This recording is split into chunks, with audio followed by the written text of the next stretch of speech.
Assalamualaikum warahmatullahi wabarakatuh. Perkenalkan, nama saya Siti Nurlaini, NIM 2103060012 dari kelas C, Prodi Peternakan Fakultas Pertanian, Universitas Sumatera Utara. Di sini saya akan menjawab soal-soal dari Ibu Tati Fidianasari SPTMP. Soal yang pertama yaitu jelaskan struktur molekul dari enzim dan contohnya. Jawabannya yaitu enzim terbagi atas dua, yaitu protein atau apoenzim, yang kedua Ka faktor. Protein atau apoenzim ini adalah enzim yang tersusun atas senyawa protein dan merupakan jenis yang paling mendominasi dari semua struktur enzim yang ada. Sifat dari protein atau apoenzim ini yaitu lebih atau mudah berubah serta kerjanya dipengaruhi oleh suhu dan pH. Selanjutnya yaitu Ka faktor. Ka faktor ini adalah enzim yang tersusun atas senyawa non-protein. Ka faktor ini terbagi atas dua molekul. Yang pertama molekul organik dan yang kedua molekul anorganik. Molekul organik ini contohnya seperti vitamin, flavin atau heme. Sedangkan molekul anorganik ini contohnya seperti Mg2+, Mn2+, atau Fe2+. Selanjutnya, soal yang kedua yaitu jelaskan dua model cara enzim dalam bekerja. Jawabannya yaitu yang pertama, teori gembok dan kunci atau lock and key. Pada tahun 1894, menurut teori ini, enzim memiliki sifat yang spesifik dalam mengikat substrat. Prosesnya yaitu enzim ini ibaratkan seperti kunci dan substrat ini seperti gembok. Dia akan menghasilkan kompleks enzim substrat. Substrat ini akan menghasilkan suatu produk. Selanjutnya yaitu teori kecocokan terinduksi atau Daniel Constance pada tahun 1998. Teori ini menjelaskan enzim memiliki sisi aktif yang fleksibel dalam mengikat substrat. Prosesnya yaitu enzim ditambah substrat akan menghasilkan kompleks enzim substrat secara aktif dan fleksibel. Selanjutnya soal yang ketiga yaitu jelaskan klasifikasi enzim secara internasional dan berikan contohnya. Jawabannya yaitu yang pertama oksidoreduktase, reaksi reduktasi, oksidasi atau transfer elektron dari satu substrat ke substrat lainnya. Contohnya seperti alkohol dehidrogenase. Yang kedua transferase atau transfer atom atau gugus dari satu substrat ke substrat lain. Contohnya seperti heksokinase. Yang ketiga hidrolase, bereaksi secara hidrolisis atau pemecahan ikatan karena adanya air. Contohnya seperti tripsin. Yang keempat liase, yang bereaksi dengan penambahan gugus. Fungsinya pada ikatan rangkap atau adisi atau pemutusan ikatan rangkap dengan pelepasan gugus. Contohnya seperti pirufat dekarboksilase. Yang kelima isomerase, reaksi isomerasi atau penyusunan ulang atom-atom substrat. Contohnya seperti maleat isomerase. Yang keenam ligase, pembentukan ikatan CC, CS, CO, dan CN diikuti dengan pemutusan isofosfat dari ATP. Contohnya seperti pirufat karboksilase. Soal yang keempat yaitu jelaskan sifat-sifat dari enzim. Jawabannya yaitu yang A, enzim sebagai katalisator. Enzim merupakan katalis yang dapat mengubah laju reaksi tanpa ikut bereaksi.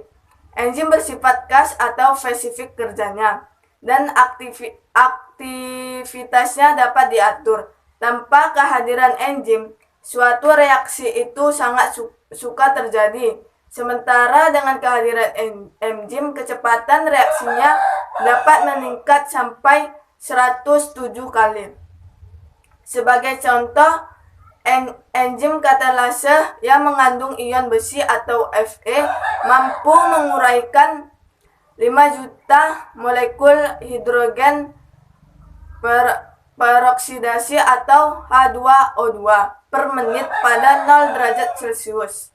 H2O2 ini hanya dapat diuraikan oleh atom besi, tetapi satu atom besi akan memerlukan waktu 300 tahun untuk menguraikan sejumlah molekul H2O yang oleh satu molekul katalase yang mengandung satu atom besi diuraikan dalam 1 detik. Yang B, enzim itu suatu protein. Struktur dari suatu enzim tidak lain adalah protein. Karena aktivitas katalitiknya tergantung pada integritas strukturnya sebagai protein, walaupun ada beberapa senyawa yang dapat bertindak sebagai katalis, misalnya seperti RNA. Selanjutnya yang C, enzim itu khusus. Fungsi enzim itu tertentu. Tiap perubahan zat tertentu diperlukan suatu jenis enzim tertentu pula. Misalnya enzim katalase hanya digunakan untuk menguraikan H2O2. Amilase hanya untuk mengkatalisis amilum sebagai substratnya. Selanjutnya yang D, enzim ada yang bisa bekerja bolak-balik.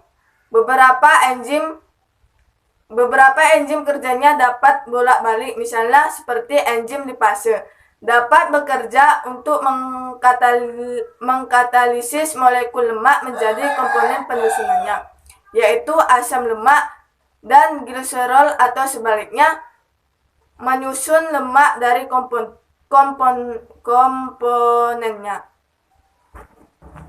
Selanjutnya yaitu soal kelima. Jelaskan secara singkat bagaimanakah proses katalisator dalam proses bekerja.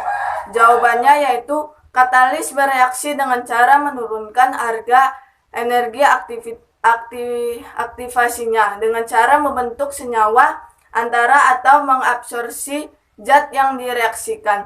Dengan cara tersebut katalis dapat meningkatkan laju reaksi tanpa mengalami perubahan kimia secara permanen. Untuk itu katalis menempel pada bagian substrat tertentu dan akhirnya dapat menurunkan energi pengaktifan dari reaksi sehingga reaksi berlangsung dengan cepat. Di sini bisa kita lihat cara kerja katalisator. Cara kerjanya yaitu katalis menempel pada bagian substrat tertentu dan pada akhirnya dapat menurunkan energi pengaktifan dari reaksi sehingga reaksi berlangsung dengan cepat. Bisa kita lihat diagram tersebut. Yang garis merah ke bawah itu yaitu merupakan enzim substrat yang tidak menggunakan katalisator. Sedangkan garis oranye yang di bawah ini merupakan enzim atau substrat yang menggunakan katalisator sehingga produk yang dihasilkan lebih cepat. Jadi kesimpulan pada diagram ini yaitu reaksi tanpa menggunakan katalis memerlukan energi aktivasi yang tinggi. Reaksi dengan katalis memerlukan energi aktivitas yang lebih rendah. Soal yang keenam yaitu jelaskan faktor-faktor yang mempengaruhi kerja enzim dan berikan contohnya. Yang pertama yaitu suhu. Kerja suhu adalah suatu enzim sangat dipengaruhi suhu lingkungannya, seperti kenaikan suhu 10 derajat Celcius. Kecepatan enzim akan menjadi 2 kali lipat sampai batas suhu tertentu. Enzim dan protein pada umumnya diaktifkan oleh suhu tinggi. Selanjutnya yang B yaitu pH. Semua enzim peka terhadap perubahan pH dan non-aktif pada lingkungan pH sangat rendah atau asam kuat dan pH tinggi atau basa kuat. Contohnya seperti enzim pepsin memiliki pH optimum 2, sedangkan enzim tripsin memiliki pH optimum 8,5. Selanjutnya yang C, konsentrasi enzim. Substrat dan kofaktor. Jika pH dan suhu suatu sistem enzim adalah konstan dan jumlah substrat berlebihan, maka laju reaksi adalah sebanding dengan jumlah enzim yang ada. Sebaliknya, jika pH, suhu, dan konsentrasi enzim konstan, maka laju reaksi adalah sebanding dengan jumlah substrat. Selanjutnya D, inhibitor. Aktivitas suatu enzim dapat dihambat oleh suatu senyawa yang dikenal sebagai inhibitor. Inhibitor digolongkan menjadi dua jenis utama, yaitu yang pertama yang bekerja secara tidak dapat balik atau irreversible. Yang kedua yaitu yang bekerja secara dapat balik atau reversible. Penghambat yang irreversible adalah golongan yang bereaksi dengan atau merusaknya suatu gugus fungsional pada molekul enzim yang penting bagi aktivitas katalitiknya. Sebagai contoh adalah senyawa diisoflavil fluorofosfat atau DFP yang menghambat enzim asetilkolinesterase, yaitu enzim yang penting di dalam transmisi infus saraf.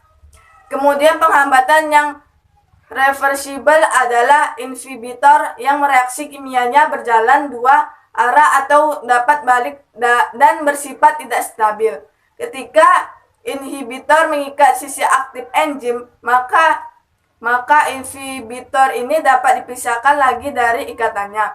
Contohnya seperti inhibitor reversible adalah EDTA atau EDTA. EDTA ini merupakan senyawa inhibitor bagi enzim golongan protease logam karena kemampuannya dapat mengelat ion logam. Soal yang ketujuh yaitu jelaskan bagaimana